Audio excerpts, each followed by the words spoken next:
is for us time to get to an interactive segment. We cross over to Nyeri, where my colleague Trevor Ngendo is attending a forum that is bringing together members in regards to Retirement Benefits Authority. And Ngendo, good afternoon. The iPhone.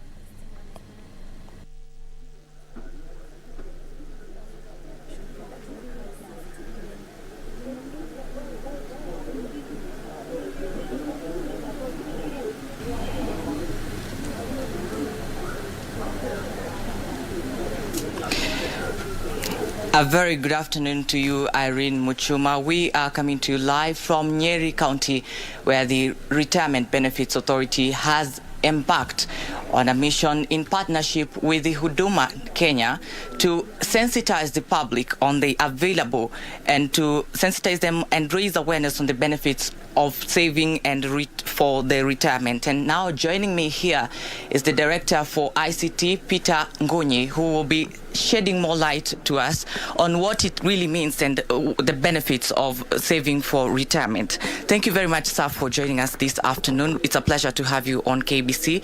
Please, maybe you can kindly begin by telling us, why should we be saving? Thank you, Trevor. Thank you KBC for inviting us for this media briefing. First of all, we are Retirement Benefit Authority. The Retirement Benefit Authority is a body which was formed through the RB Act with about 5 mandates. And the first mandate is to regulate and supervise the pension industry. We are also in charge of protecting the members' and sponsors' interests. We're also in charge of promoting and developing the sector, and also advising the government on the policy areas that need to be implemented on the pension industry. That's basically what RBA deals with. Mm-hmm. Yeah. So maybe you can tell us about, you recently celebrated 20 years since your inception. What are some of the achievements that you're really proud of that you've been able to achieve so far? Thank you very much. Actually, the 20 years have been momentous to us. We are very grateful to God that He has given us the 20 years at the pension industry at RBA. First of all, we have seen tremendous growth. In terms of membership, we are almost now about, I think, 3.2 million. We have seen the industry go to about 1.8 trillion so far.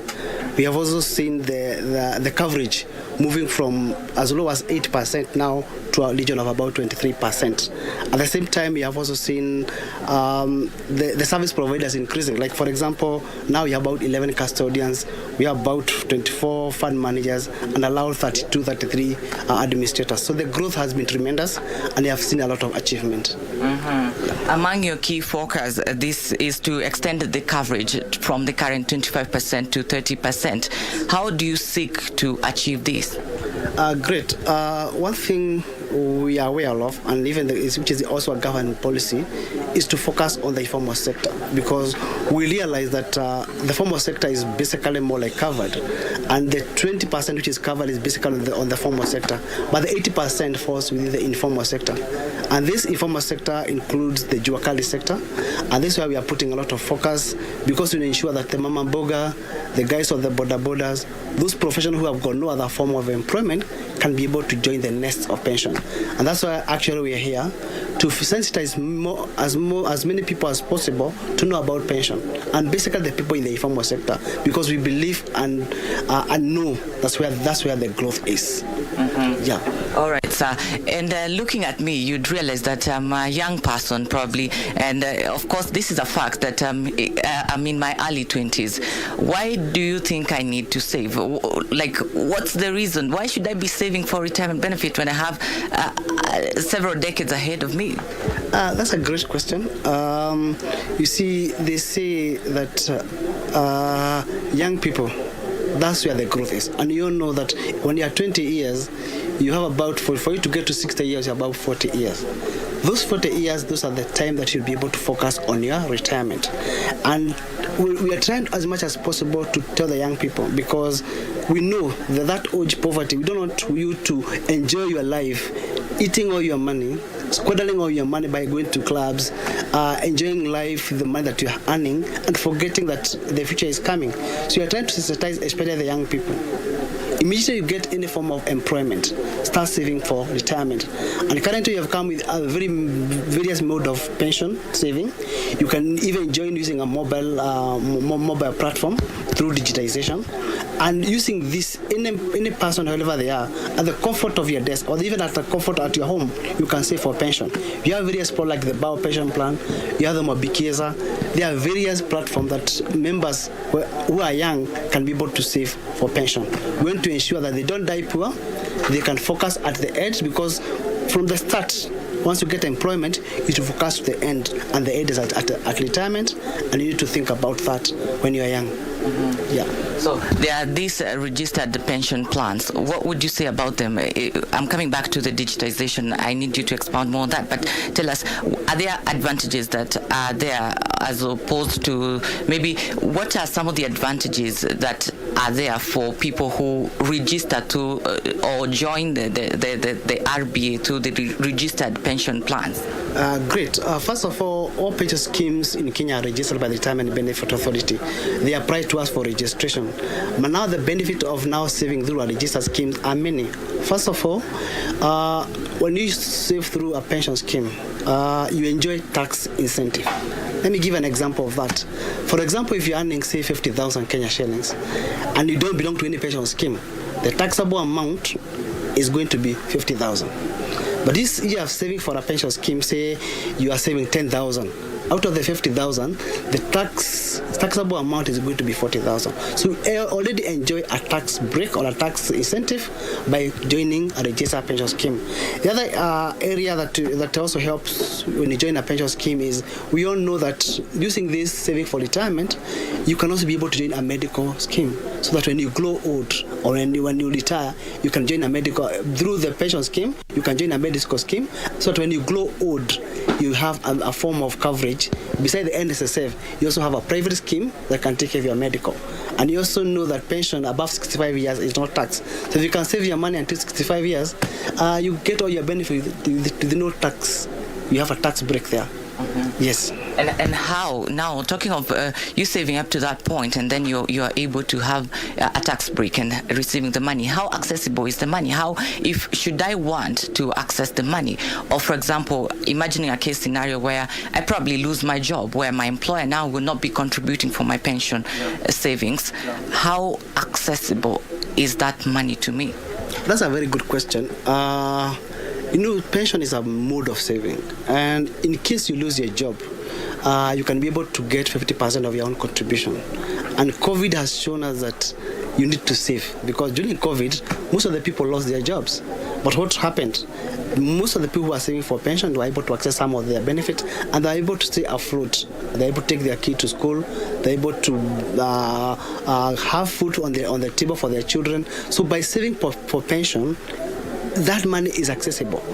Though the other contributor can only access after retirement, you can be able to access a bit of money and help you to stay afloat even when things are not working out for you. Yeah. All right, let me engage you again on digitization. Going back to digitization, what are some of the online tools that you've put in place to enable access to these digital platforms, or the RBA digital platform? Great, that's a good question. The digitization of platform or the journey has been tremendous to us. We have been able to open up most of the services to the public. For example, you have our website. Through our website, you can be able to access all our services. We also have what you call a whistleblower portal. A whistleblower portal is where we allow a member or any person who feel like maybe money is being misused in their pension scheme, you can be able to whistleblow to us, and through that we can be able now to follow up at the authority and make sure that we can be able to make sure that we are able to bring that scheme to a compliance, or having that issue that is being reported being closed.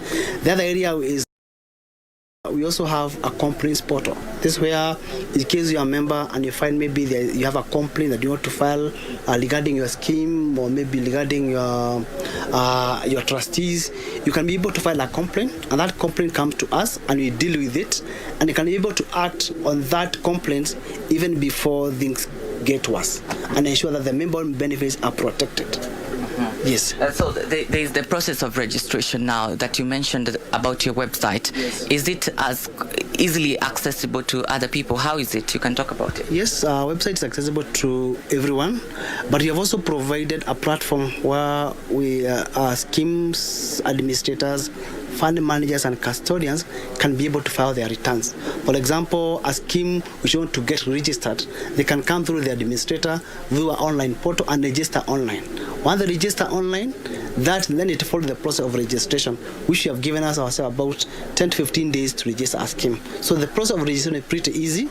And what do you require to get a registered as a pension scheme? Easy. You only require to fill a registration form, then provide us with the trustee of the scheme.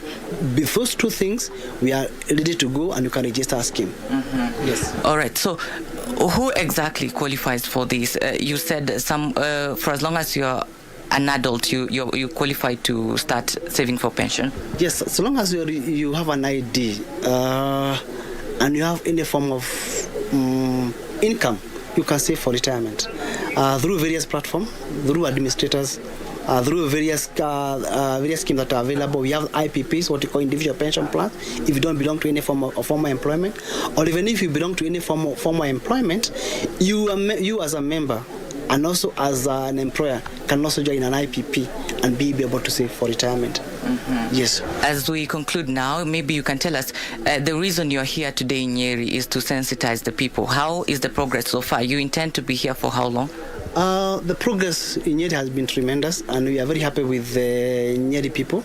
We had the county commissioner coming to join us to help open up the program. I think in terms of membership, people are coming. We have seen a lot of interest from the member of public coming to know what we do. We are trying to sensitize them, providing for them the avenues that are available to save, and also providing avenues for them. If you have any complaint, you have got any issue regarding your pension, you can come and file with us. You can come and ask any inquiry on pension, and we are ready to answer those questions. All right. Your parting shot? My parting shot is it is never too late to save. And you should focus on retirement immediately we get employed. It's a safety net. It's a good thing to have. You know, even if you are working as a juakali or you are working on a private practice, a time will come you'll not be able to work. It's a good thing to save so they can be able to protect our future. All right. Yeah. Thank you very much, sir. It's been a pleasure to have you around. Thank you for hosting us here in Nyeri County. It has been a wonderful pleasure indeed. Thank you too. Thank you. All right, thank you very much. Now, Irene, there you have it now. To young people like me and others who are around even this county of Nyeri, they are at Huduma Center here in Nyeri County. You are encouraged to come here and listen to what they have to say, what they're saving, and even do your inquiries here. Remember, they've said that it's never too late to begin saving, and it's never too early again. So for as long as you're 18 years old and you have an income, it doesn't matter whether you're employed or in the public sector, you are welcomed to start saving for your retirement. Back to you, Irene, in studio.